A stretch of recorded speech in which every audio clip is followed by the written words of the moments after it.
Vous avez fait de la dépense de fonctionnement votre credo, dont acte. Sauf que dans le fonctionnement, il y a les subventions aux associations et surtout les crédits de la formation professionnelle.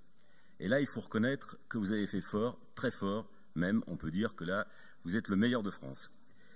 La baisse est de 125 millions en 3 ans et cette année encore, vous diminuez de 25 millions d'euros.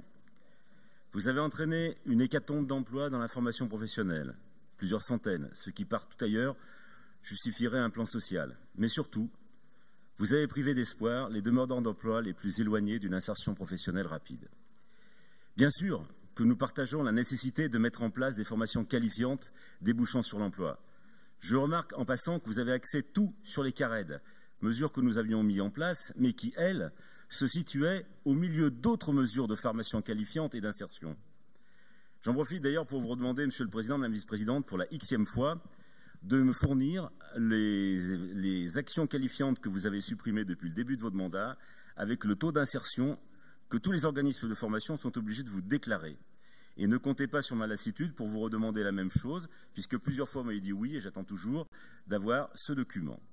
Alors, Monsieur le Président, dans ces moments difficiles où une caste dirigeante a tendance à mépriser nos concitoyens, où les inégalités s'accroissent, où le chômage ne baisse pas de façon structurelle, nous vous demandons de faire un geste.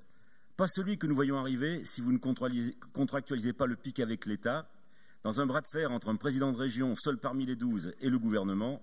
Cette agitation médiatique ne m'intéresse pas, car je sais qui en fera les frais, toujours les mêmes, les demandeurs les plus loin de l'emploi. Alors, Monsieur le Président, réservez les postures politiciennes pour le gouvernement et sortez-en dans la région. À minima, remettez en 2019 le budget de formation tout au long de la vie que dans celui de 2018. Bien sûr, le compte n'y sera pas depuis le début de la mandature, mais vous aurez ainsi montré que pour notre Conseil régional, la solidarité peut se traduire par des gestes forts. C'est le sens de notre amendement qui vise à réintroduire les 25 millions, mais qui vous demande aussi de débloquer 1 million d'euros immédiatement pour les demandeurs d'emploi les plus vulnérables et les plus loin de l'emploi. Et puis pour les 24 millions restants, mettons-nous tous les groupes autour de la table et vous verrez, Monsieur le Président, que nous sommes capables ensemble de sortir des propositions qui redonneront espoir à ceux qui aujourd'hui désespèrent de la classe politique. Vous l'aurez compris, ce n'est pas un amendement de témoignage, c'est un amendement qui est un véritable appel pour remettre un peu de solidarité dans le budget.